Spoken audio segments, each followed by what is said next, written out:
ஊதா colour ribbon உனக்கு யாரு அப்பன்னா விஜய் சேதுபதிக்கு நான் நன்றி சொல்லணும். எப்படி லோகேஷனை நைட்டு ஃபுல்லா வச்சு கொன்னானோ அதே மாதிரி மறுபடியும் நைட்டு ஃபுல்லா வச்சு கொல்றது பிரேம். இவரு கொஞ்சம் பானையில பியர்லாம் ஊத்தி கொடுத்து சந்தோஷமா பாத்துக்கிட்டாரு. அப்கோர்ஸ் நான் பேர் அடிக்க மாட்டேன், பட் எனக்கு வேற வரும். ஆம்பளை பையன் பிறந்துட்டான்னு வைங்களேன், அவனுக்கு அரவிந்த்னு பேர் வச்சிடுறது. அவன் கருப்பா சவப்பாலாம் இல்ல, அவன் வளர்ந்து அரவிந்த் சாமி மாதிரி அழகாயிர மாட்டானான்னு ஒரு அர்த்தம். நான் அமெரிக்கால போய் படிச்சுட்டு வந்ததுனாலே இதனோட மதிப்புன்னு ஜாஸ்தி தெரியுது. நான் மயிலகன்லாம் என்னால புரிஞ்சுக்க முடியுது. அந்த மயிலகன் அவரோட எழுத்து என்னால கொஞ்சமாவது புரிஞ்சுக்க முடியுதுன்னா என்னை ஒரு மண்ணின் மைதனாக மாற்றியதற்கு உங்களுக்கு 1000 பொற்காசுகள். வணக்கம், எப்படி இருக்கீங்க எல்லாரும்? எனர்ஜி குறையாம இவ்வளவு நேரம் அப்படியே உட்கார்ந்து இருக்கிற கண்மணிகள் எல்லாருக்கும் ஐ லவ் யூ. ரொம்ப ரொம்ப ரொம்ப நன்றி. கோயம்புத்தூர் வந்து நமக்கு ரொம்ப ரொம்ப பிடிச்ச ஊர். பிறந்து வளர்ந்ததெல்லாம் மெட்ராஸ் தான். ஆனால் சம்மர் ஹாலிடேனா வர்றது இங்கே அப்ச்சி ஊருக்கு தான்.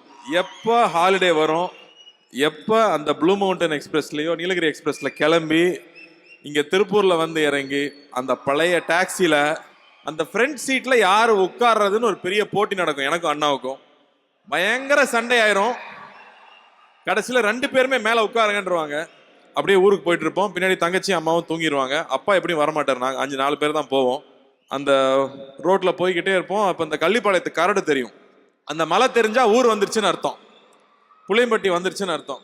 அங்கே வந்ததும் அப்படியே ஊருக்குள்ளே போயிட்டே இருப்போம். போனால் கவுண்டம்பாளையம்னு எங்கள் ஊர் பேர் தெரியும்.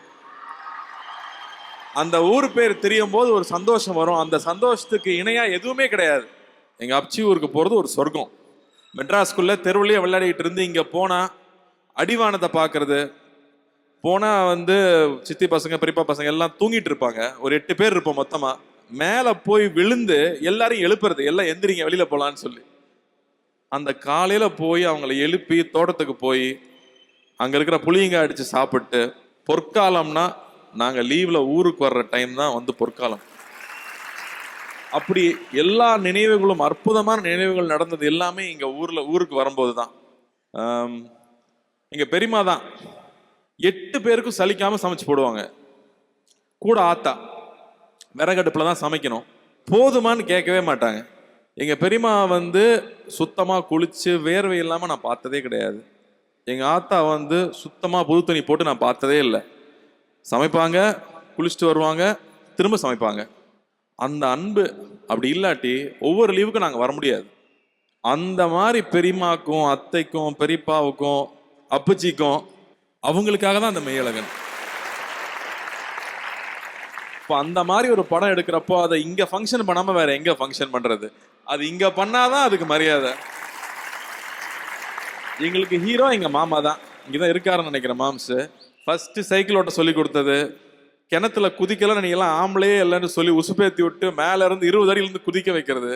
இங்கே இதெல்லாம் பண்ணதுக்கப்புறம் மெட்ராஸுக்கு போனால் நம்ம பெரிய ஹீரோ. ஏன்னா அங்கே யாருக்கு இதெல்லாம் வராது. அப்படி இங்கே அத்தனை விஷயம் பண்ணுறது, இந்த லைஃப் ப்ரிப்பேர் பண்ண விஷயம் இருக்கு இல்லையா, அதுதான் இன்னைக்கு வரைக்கும் எனக்கு ஸ்ட்ரென்த்தாக இருக்குது. ஸோ சம்மர் கிளாஸுக்கெல்லாம் வந்து ஸ்பெஷல் கிளாஸுக்கு போகிறத விட ஊரில் வந்து அத்தை வீட்டுக்கும் அப்ச்சி வீட்டுக்கும் தாத்தா வீட்டுக்கும் போகிறது தான் மிக மிக முக்கியம்னு நினைக்கிறேன். இந்த படம் மறுபடியும் அதே தான் சொல்லுது. இந்த படத்தில் நான் உள்ளே வந்தது ஒரு புக்காக இருக்குது, நீங்கள் படிங்க அப்படின்னு சொன்னார். நான் படித்தேன். எனக்கு என்ன சொல்கிறதுன்னு தெரில. ஒரு 5 இடத்துலையாவது அழுதுருப்பேன்.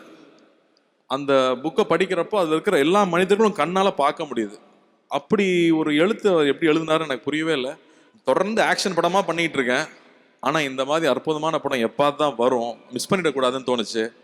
நான் அவ்வளோ வேல்யூஸ் இருக்கும் அவரோட எழுத்துல. நான் அமெரிக்காவில் போய் படிச்சுட்டு வந்ததுனாலே இதனோட மதிப்புன்னு ஜாஸ்தி தெரியுது. நான் மயிலகன்லாம் என்னால் புரிஞ்சுக்க முடியுது. அந்த மயிலகன் அவரோட எழுத்து என்னால் கொஞ்சமாவது புரிஞ்சுக்க முடியுதுன்னா அதுக்கு நான் அப்ச்சி ஊருக்கு வந்தது, எங்கள் அத்தை ஊருக்கு போனது. எங்கள் அத்தை ஊருக்கு போனால் பசங்க எத்தனை மணிக்கு வந்தாலும் வடை சுட்டு வச்சுருக்கோம். எந்த நேரம் ஆனாலும் அன்றைக்கி நைட்டு அதை வந்து அவங்க கையால் சமைச்சு கொடுக்குற ஒரு சந்தோஷம் இருக்கு இல்லையா, அதெல்லாம் எதுக்குமே ஈடே இருக்காது. அதெல்லாம் மறுபடியும் நமக்கு ஞாபகப்படுத்துறது. எல்லாம் ஃபோனுக்குள்ளே போய் உட்காந்துட்டோம் இல்லையா, ஃபோன் மட்டும் இருந்தால் போதும். நம்ம இன்ட்ரோவர்ட்டுங்கிற வார்த்தையை வந்து ஹேஷ்டேக் பண்ணி பெருமையாக்கிட்டு இருக்கோம். அது கிடையாது. நம்ம வாழ்க்கை வேற. நம்ம வாழ்நாள் பூரா தைரியமாக இருக்கணும் அப்படின்னா நமக்கு உறவுகள் ரொம்ப முக்கியம், பழக்கங்கள் ரொம்ப முக்கியம்னு மறுபடியும் இந்த படம் சொல்லி கொடுக்குது. அது நம்ம சமுதாயத்துக்கு ரொம்ப முக்கியம்னு நினைக்கிறேன். அப்படி எல்லார் மேலேயும் பேரன்பு இருக்கிற பிரேம் இந்த படத்தை எங்ககிட்ட கொண்டு வந்து கொடுத்ததுக்கு உங்களுக்கு நான் முதல்ல நன்றி சொல்லணும். இந்த மாதிரி ஒரு படம், இந்த மாதிரி ஒரு அனுபவம் கிடைச்சது ரொம்ப ரொம்ப சந்தோஷமாக இருந்துச்சு. அதே மாதிரி அவரோட டீம் எல்லாரும் பார்த்தீங்கன்னா சார்னு யாருமே கூட மாட்டாங்க, பிரேமண்ணா பிரேமண்ணான்னு உருகுவாங்க. இவங்க என்னதான் சேடிஸ்ட்னு சொன்னாலும் லேடிஸு பசங்க உருகுவாங்க. ஸோ இந்த இடத்துல வந்து ஒருத்தருக்கு நன்றி சொல்லணும்.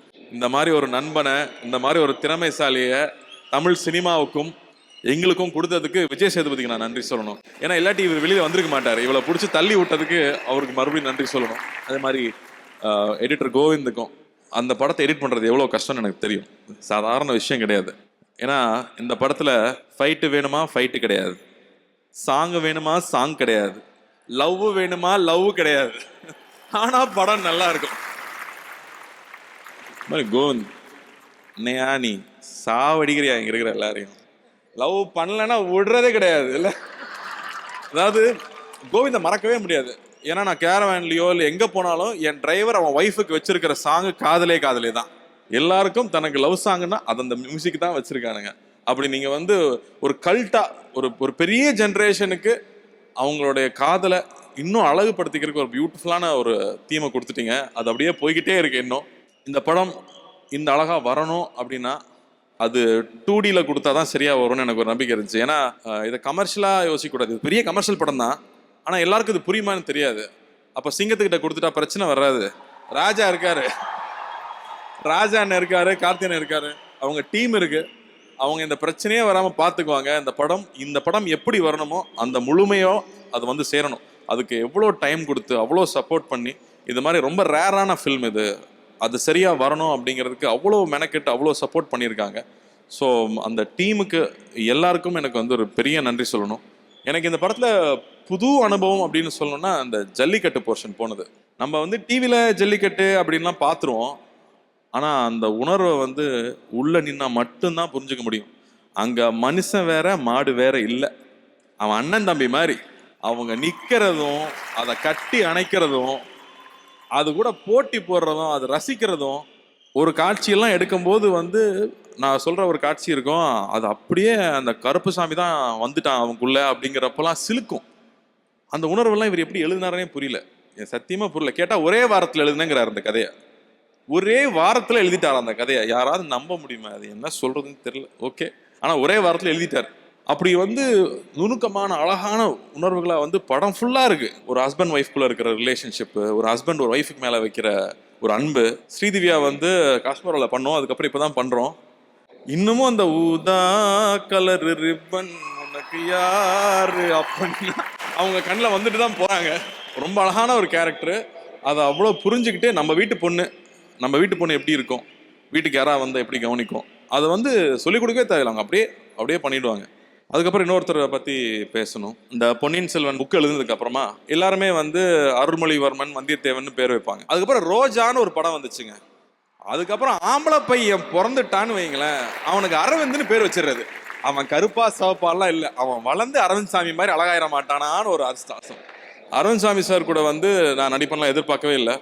ஆனால் அரவிந்த் சாமி சார் கூட உட்காந்து பேசுறது வந்து நம்ம பேச மாட்டோம், அவர் பேசுவார், நம்ம கேட்போம் அவர் பேசுவார். ஆனால் அவ்வளோ புக்ஸ் படித்து அவ்வளோ நாலேஜ் இருக்கும். அதை அவர் ஷேர் பண்ணுறது, அரவிந்த் சார் கூட டெய்லி ட்ராவல் ஆகுறது. இந்த போட்டி போட்டு நடித்தாங்கன்னு சொல்கிறீங்களா, அந்த போட்டியெல்லாம் இல்லை, அது வந்து ஒரு சுகம்.